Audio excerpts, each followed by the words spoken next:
Very very good morning to all of you dear students. PSM classes में आप सभी का स्वागत है।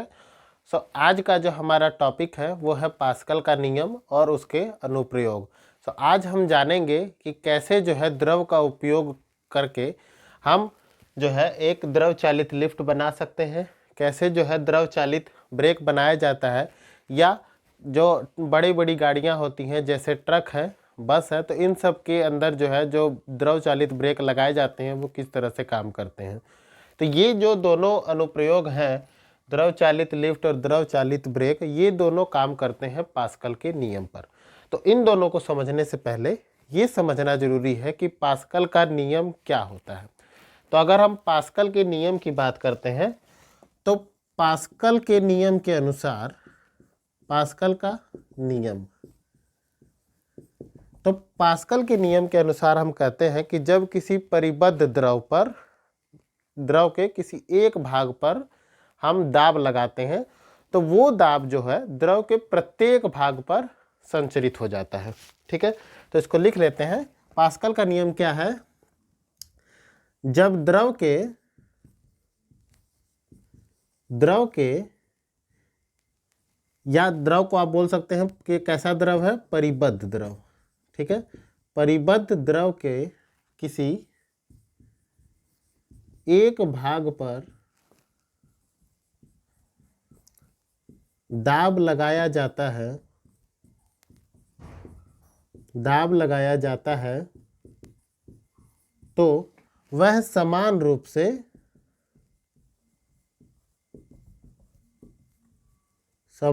से प्रत्येक भाग पर संचरित होता है। द्रव के प्रत्येक भाग पर, द्रव के प्रत्येक भाग पर संचरित होता है।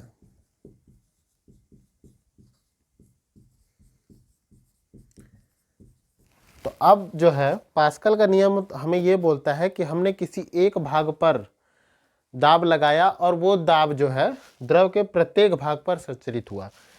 इसको जानने के लिए हम क्या करते हैं, एक ऐसा बर्तन ले लेते हैं जिसमें आप देख सकते हैं कि इस तरह से जो है ये बर्तन लिया गया है और इसमें जो है 4 पिस्टन लगाए गए हैं। ठीक है, इसमें हम क्या करते हैं, इसमें हम द्रव भर देते हैं ये देखने के लिए कि जब किसी एक भाग पर दाब को बढ़ाया जाएगा तो बाकी के जो 3 पिस्टन हैं उन पर कैसी प्रतिक्रिया होगी। तो ये देखा गया कि जब इसके किसी एक भाग पर मतलब आप कोई भी पिस्टन ले सकते हो, P1 ले सकते हो, P2, P3, P4 किसी को भी ले सकते हो। तो जब हम क्या करते हैं, यहाँ से P1 से इस पर दाब बढ़ाना शुरू करते हैं, दाब लगाना शुरू करेंगे, तो क्या होगा कि P2, P3 और P4 ये जो पिस्टन है ये ऊपर की ओर जाने लग जाएगा। ठीक है, एक ही समय में P2, P3 और P4 जो है ये तीनों पिस्टन एक साथ जो है पीछे की ओर होने लग जाएंगे, या बोल सकते हो कि बर्तन से बाहर की ओर आने लग जाएंगे। ठीक है, इसका मतलब क्या हुआ? इसका मतलब ये है कि जितना हम P1 से बल लगा रहे हैं वो बल जो है P2, P3 और P4 पर क्या लग रहा है? समान रूप से लग रहा है। तो पास्कल के नियम जो है वो क्या कहता है कि द्रव के किसी एक भाग पर, परिबद्ध द्रव का मतलब किसी बर्तन में रखा गया द्रव, ठीक है, द्रव के किसी एक भाग पर दाब लगाया जाता है तो वो द्रव के प्रत्येक भाग पर समान रूप से लगता है। अब इसका इस्तेमाल करके, इस पास्कल के नियम का उपयोग करके हम क्या करते हैं, द्रव चालित लिफ्ट और द्रव चालित ब्रेक बनाते हैं। तो चलिए सबसे पहले हम देखेंगे कि द्रव चालित लिफ्ट क्या होता है और ये कैसे काम करता है। अगर द्रव चालित लिफ्ट की हम बात करते हैं तो द्रव चालित लिफ्ट में आप देख सकते हैं कि इस तरह से 2 कॉलम बनाए जाते हैं। ठीक है, 2 कॉलम बनाए जाते हैं जिनको एक पाइप के द्वारा जोड़ा गया है। पहले कॉलम का जो क्षेत्रफल है, क्रॉस सेक्शनल एरिया जिसको बोल सकते हैं, वो कितना है? A1।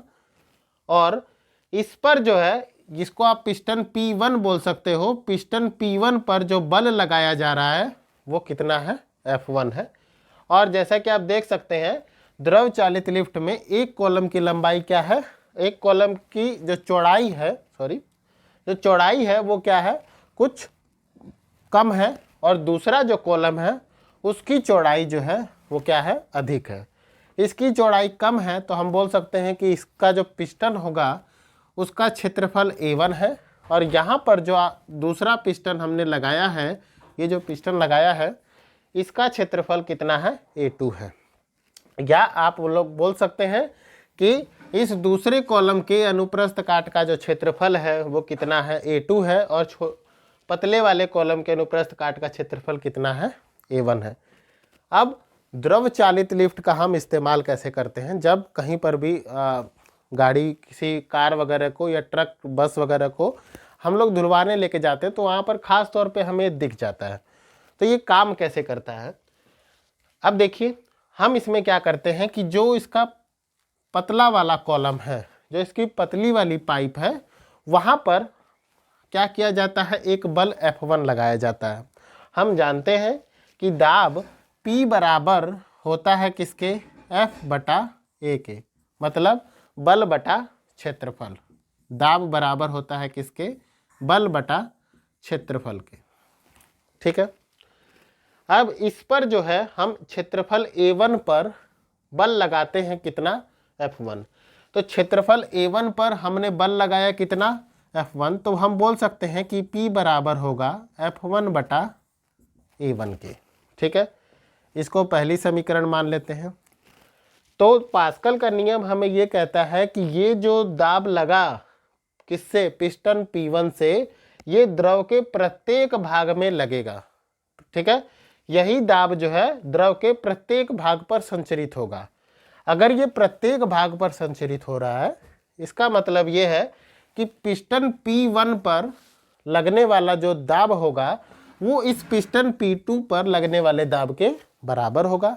ठीक है, तो अगर हम इसको नीचे की ओर दबा रहे हैं तो यहाँ पर जो है ये क्या करेगा, ये दाब जो है इस पिस्टन P2 पर ऊपर की ओर लगेगा, और बोल सकते हो आप कि इस पिस्टन P2 को ऊपर की ओर उठाने की कोशिश करेगा।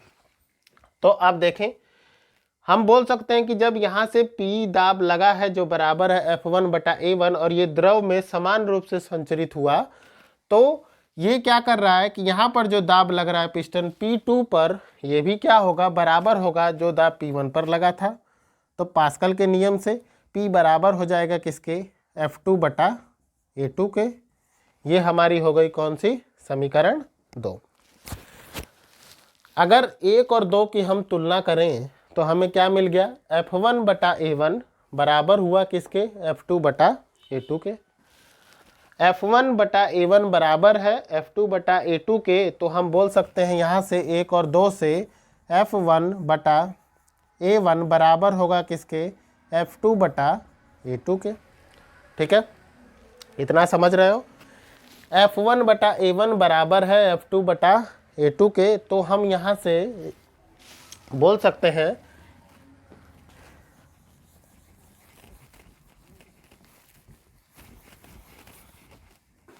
यहाँ से आप बोल सकते हो कि F1 वो बराबर हो जाएगा F2 A1 बटा में A2 के। ठीक है, तो यहाँ से F1 बराबर हो जाएगा किसके, A1 F2 बटा A2 के, या आप बोल सकते हैं कि F2 जो है वो बराबर हो जाएगा किसके, F1 A2 बटा A1 के। अब देखें, ये जो समीकरण हमें मिली है F2 बराबर F1 A2 बटा A1, ठीक है, ये समीकरण हमें बताती है। अब देखें, क्योंकि यहाँ पर जो क्षेत्रफल A2 है वो बड़ा है किससे, क्षेत्रफल A1 से, तो क्षेत्रफल A2 बड़ा है किससे, क्षेत्रफल A1 से, तो हम बोल सकते हैं कि A2 बटा A1 का मान जो है वो G1 से बड़ा होगा। ठीक है, यहाँ पर क्षेत्रफल A2 बड़ा है, तो हम बोल सकते हैं कि A2 बटा A1 का जो मान है वो 1 से बड़ा है। इसका मतलब सीधा सीधा मतलब ये लगता है कि F2 जो होगा वो क्या होगा, इसका बोल सकते हो कि कुछ गुणांक होगा। तो हम बोल सकते हैं कि F2 जो है वो बड़ा होगा किससे, F1 से। ठीक है, F2 बड़ा होगा किससे, F1 से। तो आप बोल सकते हो कि यहाँ पर जो हमने बल लगाया था, या कम बल लगाकर, अगर हम पिस्टन P1 पर कम बल लगाते हैं तो वो यहाँ पर पिस्टन P2 पर जब वही बल लगता है तो वो जो है F1 पर लगाए गए कुछ बल का कुछ गुणा हो जाता है। अब कुछ गुणा होने का मतलब ये है कि कितने गुणा होगा, तो वो जो है पता चलेगा कि जो हमारा क्षेत्रफल है A2, ये जो है क्षेत्रफल A1 का कितने गुणा है।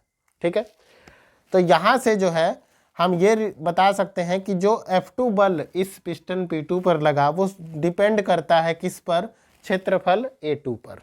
ठीक है, अब हमने ये जाना कि द्रव चालित लिफ्ट में अगर हम कम बल लगाते हैं तो कम बल लगाकर भी जो है उससे, या आप बोल सकते हैं कि कम बल लगाकर हम जो है किसी भारी से भारी वस्तु को उठा सकते हैं। तो इसका खास तौर पे जो उपयोग होता है, किसी भी कार, बस या ट्रक को जो है किसी प्लेटफॉर्म पर रखा जाता है और वो प्लेटफॉर्म जो है किसी एक ऊंचाई तक, जैसे कहीं पर गाड़ी वगैरह को धोना होता है तो वहाँ पर जो है हम द्रव चालित लिफ्ट का प्रयोग करते हैं। एक तरफ जो है किसी भी गाड़ी को खड़ा किया जाता है और दूसरी तरफ से जब हम इस पिस्टन को दबाते हैं तो वो जो है कुछ दूरी तक, या बोल सकते हो कि गाड़ी जो है कुछ ऊपर उड़ जाती है।